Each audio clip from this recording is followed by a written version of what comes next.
Sir বললেন যে আমি হচ্ছি 2016 সালের চাকরিহারা একজন প্রার্থী, এমনকি এই 2016 সালে নিয়োগ পেয়েছিল আমার স্ত্রীও, আমরা দুজনাই চাকরি। বলতে খুব খারাপ লাগছে, মানে কষ্ট লাগছে, কিন্তু তাও কেন যেন মনে হয়েছে যে আমাদের এই কথাগুলি আপনারা যারা এখন মিডিয়া দেখছেন, খবর কাগজ দেখছেন, এই মিডিয়া বা খবর কাগজগুলো কতখানি সত্যিকারের তথ্য, সত্যিকারের নিউজ আমাদের কাছে তুলে ধরে সেটা আমরা বিশ্বাস করতে পারছি না।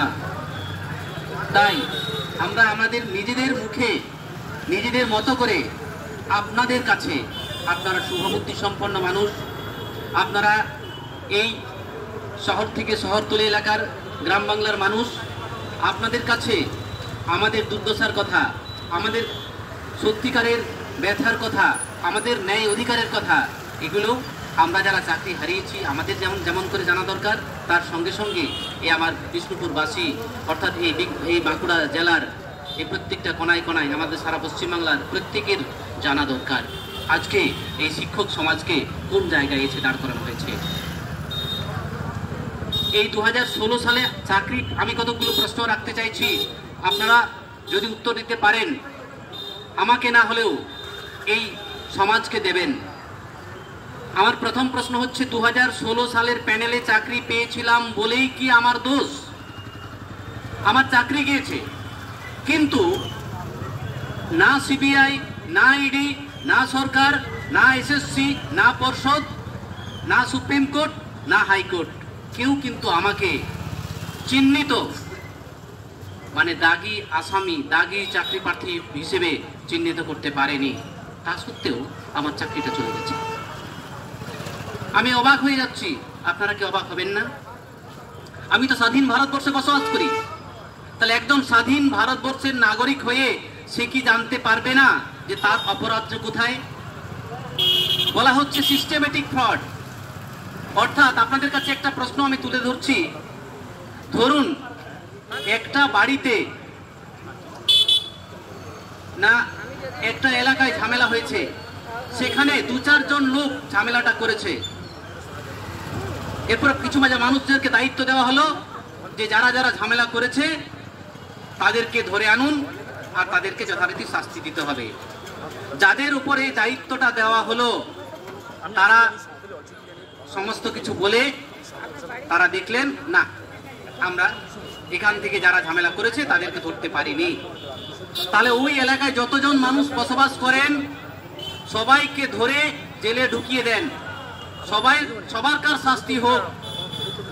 ঠিক যে উদাহরণটা আমি বললাম আমাদের ক্ষেত্রেও সেটাই হয়েছে।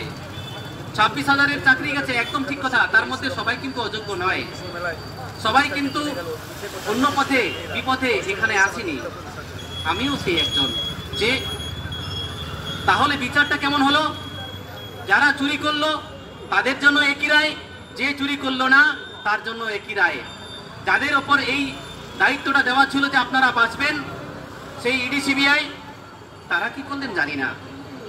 আর আমাদের মতো এই রকম একেবারে সাদামাটা পরিবার থেকে উঠে আসা তাদের কাছে আমরা জানতে পারলাম আমার চাকরিটা নেই।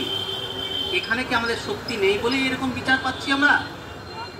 তাছাড়া যে সিবিআই, ভুল বললাম আর কি, যে সিডি না, যে সিবিআই বা যে তদন্তকারী সংস্থা যাদের উপর এই দায় ছিল, তারা নিজেদের দায় এড়িয়ে তারা নিজেদের রিপোর্ট দিয়ে ওখান থেকে সরে গেলেন। কেন? আমি কি প্রশ্ন তুলবো না?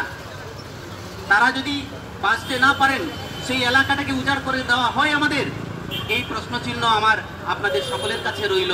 আমরাও যেন একদম সেই কাঠগড়ায় দাঁড়িয়ে গেছে, আমাদেরকে দাঁড় করানো হয়েছে আর আমাদের চাকরিটা গিয়েছে। আপনারা বিচার করবেন, আপনারা বিবেকবান মানুষ, আপনারা আপনাদের বুদ্ধি দিয়ে বিচার করবেন যে আমাদের সকলের সঙ্গে এক করে দেওয়া হলো, কেন এরকম বিচার? আমার এই যে সরকার, এর দায় নেবে না? আমি যে পশ্চিমবাংলায় বাস করি, যে জেলায় বাস করি, আমার তো সরকারের একটা দায় থাকবে। সরকার যদি বলে না এই আমার দায় নয়, এই সরকারই তো আমাকে অ্যাপয়েন্টমেন্ট দিয়েছে, আমি সেই সরকারের কাছে চাইবো না আমার চাকরিটা গেল কোথায়? আপনারা শুনুন, আমি যে পরিবার থেকে মানুষ হয়েছে সেই পরিবারের সামান্য গল্পটা শুনুন। আমি একেবারে একটা সাদামাটা সাঁওতাল গরিব পরিবার থেকে মানুষ হয়েছি। গরিব মানে এমন গরিব, আমার বাবা মায়েরা এখনো জেনে থাকবেন নামাল, অর্থাৎ এদিকে আমাদের জমি জমা নেই, 2-1 কাঠা জমি থাকলেও থাকতে পারে, সেগুলো নেই প্রায়। তাই খেটে খাওয়া একমাত্র আমাদের বাবা মায়ের কি ছিল না, রোজগার ছিল। তারা 6 মাস কাজে যেতেন কোথায় না, হুগলি বর্ধমান ওদিকে, এখনো দেখে থাকবেন বেশ কিছু লেবার এদিক থেকে ওদিকে যায়। তো সেই রকম লেবার পরিবার থেকে উঠে এসে কোনো রকমে বিএড করে মানে বিএড করে আমি নিজে টাকা করতে পারিনি। আমি স্বরাজনগর টিচার ট্রেনিং থেকে বিএড করেছিলাম।